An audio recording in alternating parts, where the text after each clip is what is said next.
मित्र सुरजीत, काफी समय बाद आपसे मिलने का सौभाग्य प्राप्त हुआ। मुझे भी बड़ी खुशी हुई कि इतने दिन बाद अपन आज मिले। आपसे मिले हुए मुझे लगता है कि शायद लगभग 10 साल हो गए होंगे, समथिंग हो गए। आपको याद है बचपन में एक ही विद्यालय में हम लोगों ने शिक्षा प्राप्त की।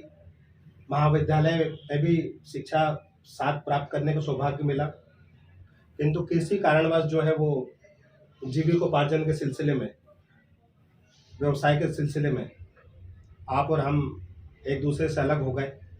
लेकिन इस दौरान भी आपके लिए मेरे मन में जो प्रेम और जो स्नेह है उसमें रत्ती भर भी कमी नहीं हुई है। और आज आप भोपाल पधारे हैं, मैं आपका हृदय से स्वागत करता हूं। और मुझे ये विदित हुआ है कि आप ब्रह्म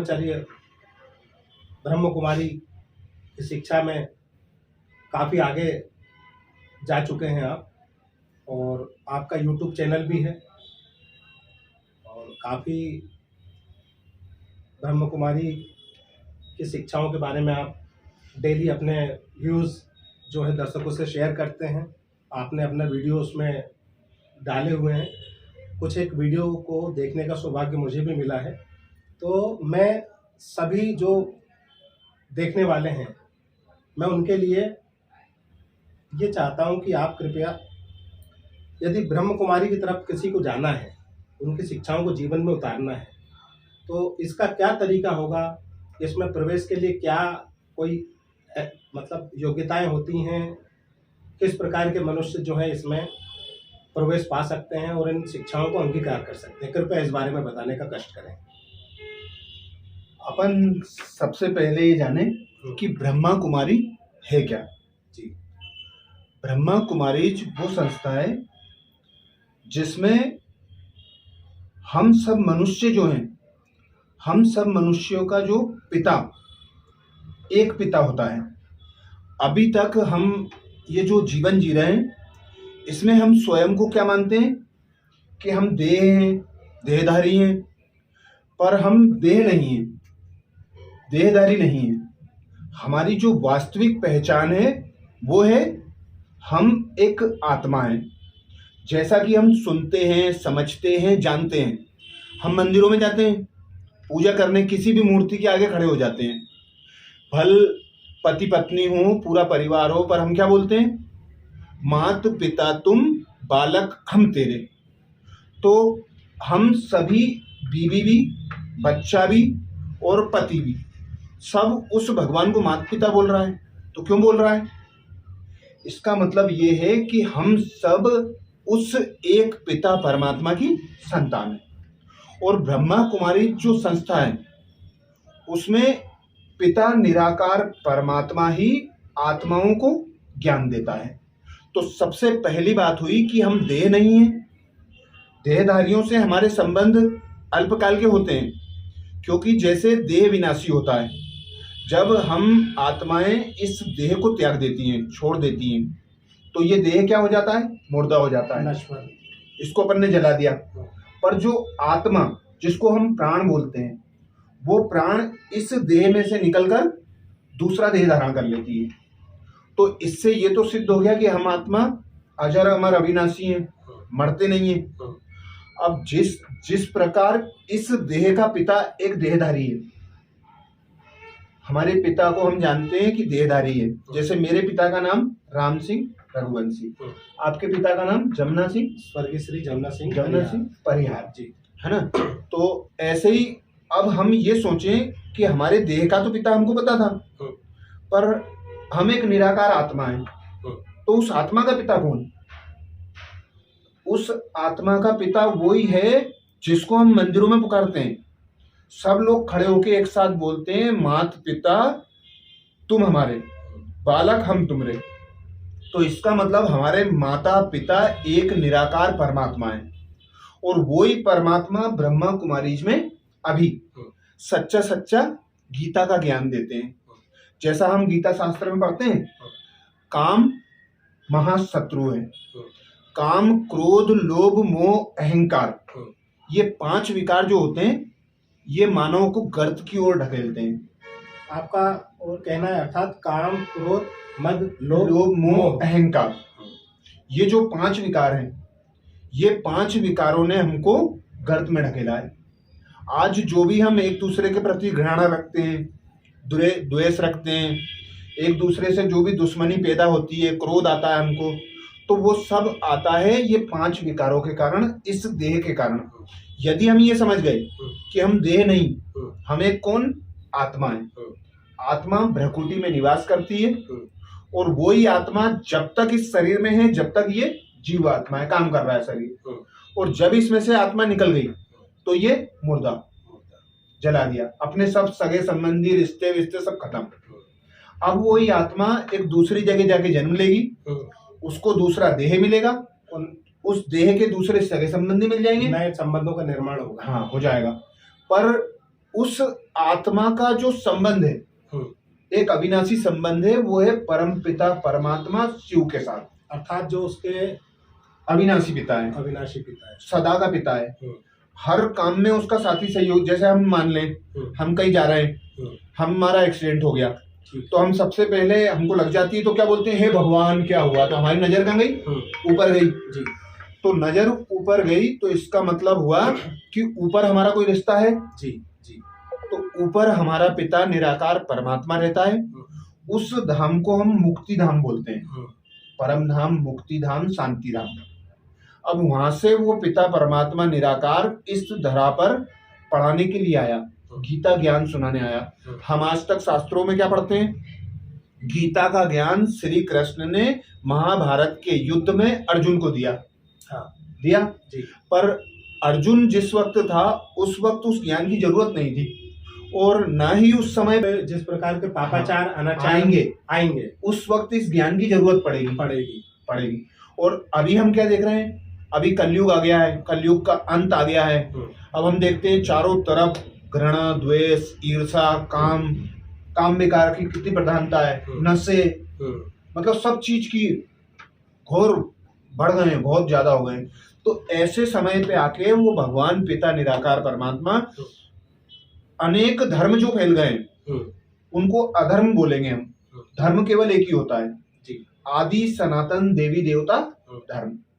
धर्म एक, बाकी सब अधर्म हो गए, इतने बढ़ गए, आपस में लड़ रहे हैं। हिंदू मुसलमान से लड़ रहा है, मुसलमान किसी से लड़ रहा है, सिख किसी से लड़ रहा है, सब एक दूसरे के प्रति दुश्मनी, पैर का भाव कि मैं बड़ा, जबकि हैं सब कौन, एक पिता निराकार परमात्मा की संतान है।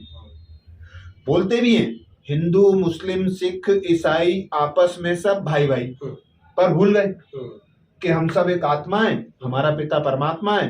वही परमात्मा हमको अभी कलयुग के अंत में सत्य गीता का ज्ञान दे रहा है।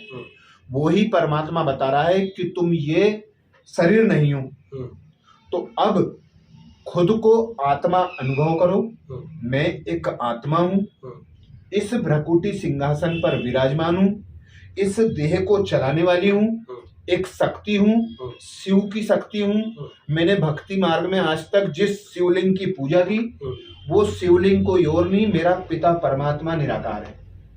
तो वही परमात्मा अभी कलयुग का अंत चल रहा है, जैसा कि शास्त्रों में बताते हैं अभी कलयुग की बहुत उम्र है, पर परमात्मा शिव एक गहरा राज खोलते हैं।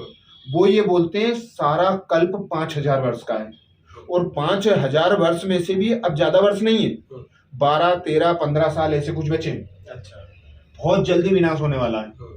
तीसरा विश्व युद्ध होगा, तीसरे विश्व युद्ध में कम से कम 75% जनसंख्या विश्व में से खत्म, और वो होने वाला है। अभी देख रहे हैं हम रूस यूक्रेन का चल रहा है, इजराइल और अमेरिका मिलके सारे मुस्लिम देशों पे अटैक कर रहे हैं, ईरान, सीरिया, ये न सब आपस में। आपका कहना बिल्कुल सही है। ये सारे स्पष्ट संकेत जो है वो हाँ, पृथ्वी पे जगह जगह जो ये परमाणु बम, एटम फैलने बम लगा है ना। पर अब इस पूरे रहस्य में एक बहुत दुखदायी खबर यह है कि ना भगवान पिता निराकार परमात्मा बोलते हैं कि सब जगह तो अणु बम, परमाणु बम के युद्ध होंगे, भूकंप आंधी तूफान आएंगे, पर जो भारत है ना, भारत में गृह युद्ध होगा। अच्छा अच्छा। गृह युद्ध किसको बोलते हैं? कि घर घर में लड़ने वाले। जैसा कि शास्त्र कौन सा बनाया? महाभारत। तो महाभारत में एक परिवार के लोग लड़े। हाँ। तो वो महाभारत कहीं विदेशों में नहीं बना, वो भारत में बना है। भारत में बना, और भारत में ही वो महाभारत हुआ होना है। फिर से अब होना है, कलयुग का अंत है। सारी जैसा परमात्मा पिता का ज्ञान है, उस ज्ञान का हिसाब से मैं बता रहा हूँ कि ज़्यादा से ज़्यादा 10-15 साल में तीसरा विश्व युद्ध शुरू हो जाएगा। और विदेशी जो बाहर की कंट्रियां हैं, उनमें से 75% 80% नष्ट हो जाएंगे। परमाणु बम गिरेंगे, क्योंकि अत्यधिक मात्रा में इन लोगों बना लिए परमाणु बमों का संग्रह भी किया हुआ है। बना लिए हैं, तो वो रखने के लिए नहीं बनाए। हाँ। वो फेंकेंगे। एक दिन किसी को गुस्सा आएगा, हाँ। बटन दबाएगा, हाँ। सब जगह से फेंकेंगे और इनका विकिरण होगा, इनका संपूर्ण मानव जाति का विनाश सब निश्चित है। पर भारत में विनाश नहीं होता है। भारत का संपूर्ण विनाश कभी भी नहीं होता है। भारत अविनाशी धरती है। अच्छा। यहाँ पे परमात्मा पिता अवतरित होता है। हाँ। ब्रह्मा तन का आधार लेके नई सतयुगी सृष्टि की स्थापना करता है, जिसको बोलते हैं ना कि मनुष्य से देवता बनने की पढ़ाई। तो वो मनुष्य से देवता बनने की पढ़ाई है गीता। उस गीता के हिसाब से आप काम को त्यागो, आप इस देह को भूलो, देह के संबंधियों को भूलो, अपने सारे रिश्ते नाते किससे जोड़ो? परमपिता परमात्मा से। एक परमपिता परमात्मा हमारा सब कुछ है, माता है, पिता है, बंधु है, सखा है, सब उसकी याद में रह के खुद को आत्मा समझ के जब हम काम करेंगे तो हम किसी से घृणा द्वेष ईर्षा नहीं रखेंगे। हम क्या समझेंगे कि ये भी हमारा भाई है, हमारे पिता परमात्मा का बच्चा है, इसको किसी चीज की कमी है तो हम उसकी मदद करेंगे। और वो भी ऐसा समझ जाएगा कि हाँ ऐसा है, तो संपूर्ण विश्व में भाईचारा। तो भाईचारे का मतलब यही होता है कि एक धर्म की स्थापना, एक धर्म आदि सनातन देवी देवता धर्म। भारत में 33 करोड़ देवी देवता गाए गए, तो 33 करोड़ देवी देवता स्वर्ग में थे। तो अब आप मान लो कि स्वर्ग की जब स्टार्टिंग होगी तो परमात्मा पिता का ज्ञान बोलता है कि 9 लाख जनसंख्या से स्टार्ट होगा। अच्छा। आज सारे विश्व की जनसंख्या 7.5 करोड़ 750 करोड़ 800 करोड़ के समथिंग होगी। हाँ, इतनी होगी। वर्तमान में भारत वर्ष की जनसंख्या करीबन 1 करोड़ 40 और ऐसे ही करके संपूर्ण विश्व की 8 अरब के लगभग 8 अरब एक मोटा 800 करोड़ मान सकते हैं। हाँ, तो उसमें से आप समझ लो कि 9 लाख बचेंगे। हाँ, अब इतनी सारी जनसंख्या को साफ होना है। बिल्कुल। तो उसके लिए उनने इंतजाम कर रखा है। क्या क्या कर रखा है? अणु बम, परमाणु बम, भूकंप, आंधी तूफान, बाढ़, ये सब एक साथ झाड़ू लगाएंगे। सामुद्रिक प्रलय भी। तो सब चीजों से तो ब्रह्मा कुमारी का नॉलेज यही है कि अब अंतिम समय है, अब ज्यादा समय नहीं है। हमको इशारे भी मिल रहे हैं चारों तरफ से, देखो। और गृह युद्ध के भी इशारे मिल गए। पाकिस्तान में भी देखो गृह युद्ध अंदर ही अंदर मर रहे हैं, एक दूसरे को मार रहे हैं। अपने पड़ोस में बांग्लादेश में भी हो गया, श्रीलंका में भी हो गया। मतलब आस पास जब चिंगारी लगती है, गर्मी होती है, तो उसकी गर्मी अपने पे पड़ती है। तो अब नंबर अपना है।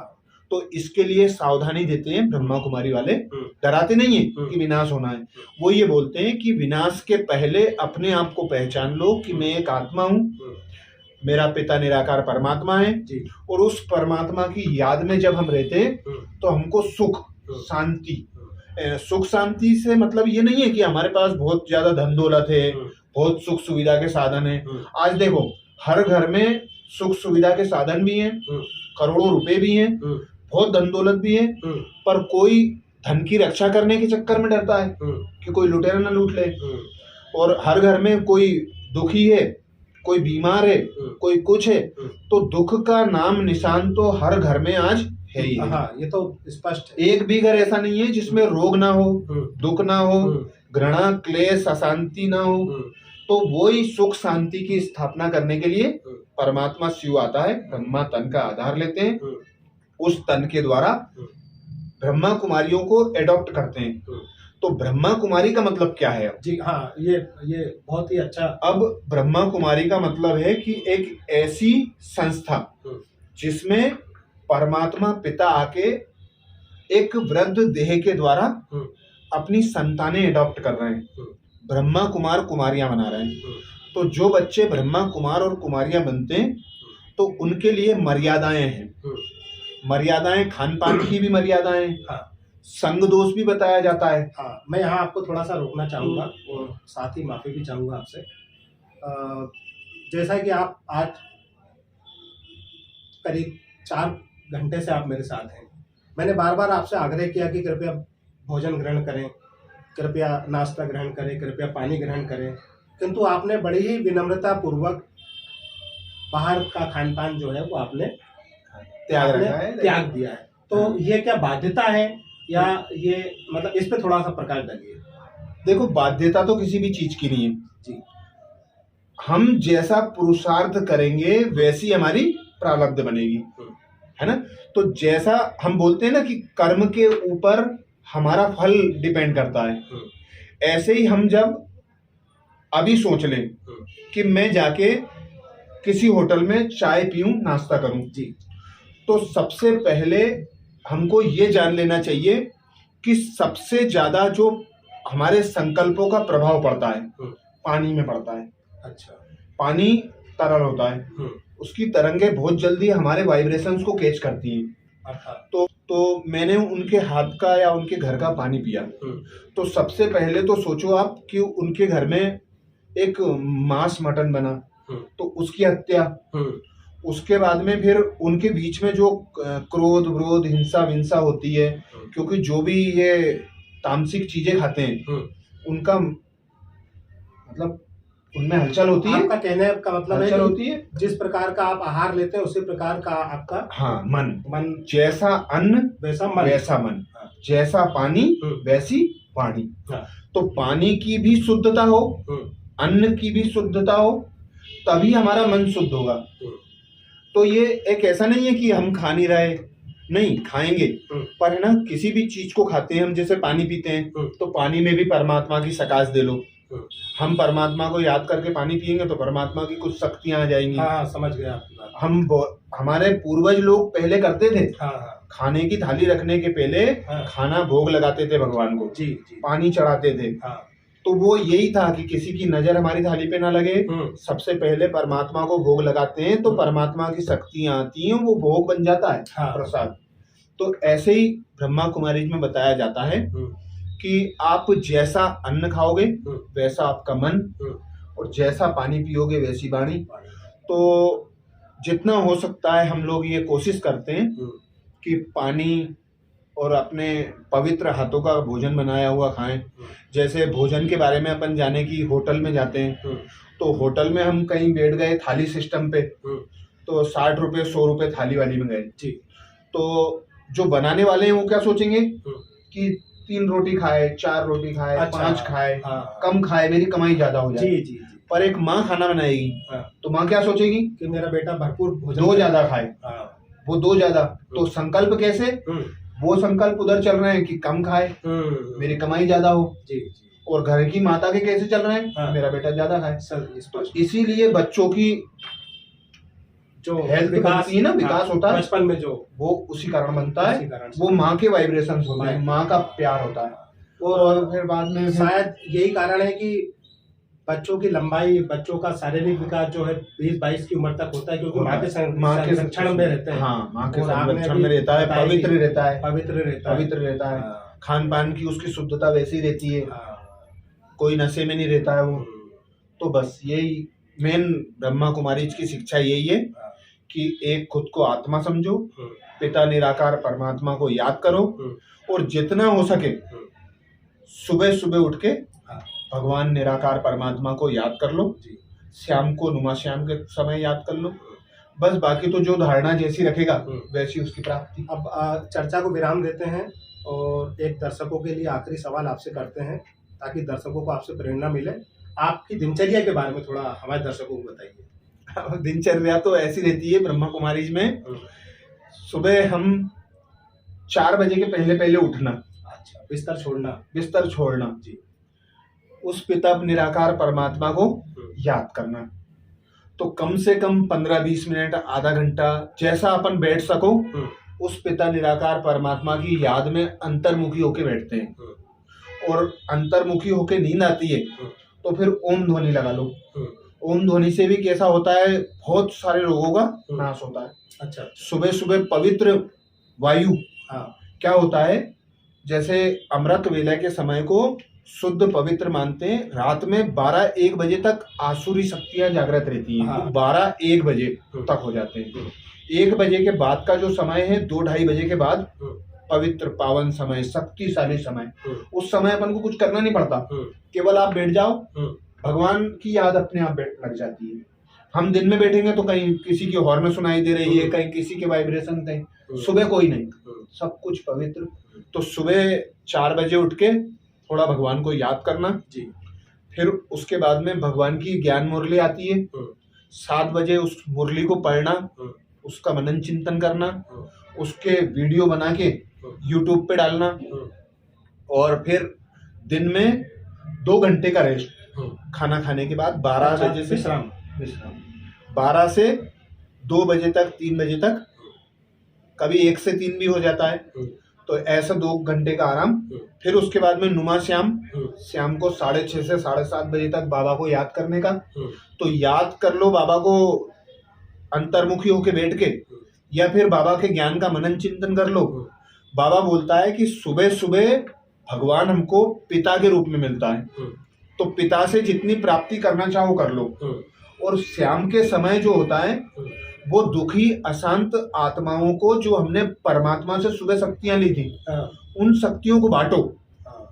जो भी दुखी है, अशांत है, किसी अपने आसपास अपन देख रहे हैं कि युद्ध चल रहे हैं, तो आत्माएं कितनी दुखी हैं। किसी के घर चले गए, किसी के माँ बाप मर गए, किसी कोई लूला लंगड़ा हो गया, तो उन सभी आत्माओं को सकाश देना भगवान की शक्तियों की, अपनी शुभ भावना शुभकामना से, कि आप मुक्ति, जीवन मुक्ति को प्राप्त करें, आप दुख अशांति को भूल जाएं, आपको परमात्मा की शक्तियां प्राप्त हो जाएं, शुभ भावना दो।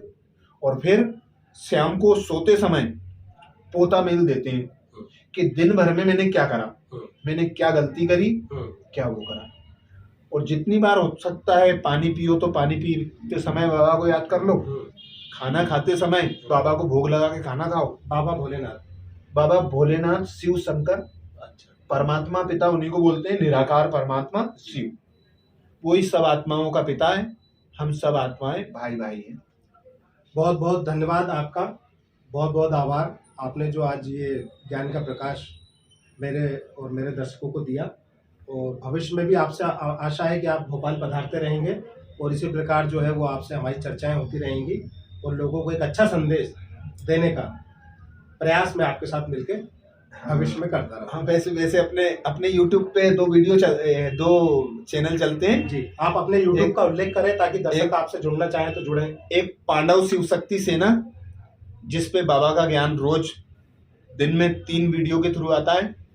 एक शिव शक्ति पांडव सेना, दोनों के नाम एक जैसे हैं, एक पांडव शिव शक्ति सेना, एक शिव शक्ति पांडव सेना। दोनों पे ब्रह्मा कुमारी का ज्ञान रोज आता है। तो सभी भाई बहन सादर आमंत्रित हैं और अब आप लोगों से आज्ञा चाहते हैं। धन्यवाद। ओम शांति। ओम शांति।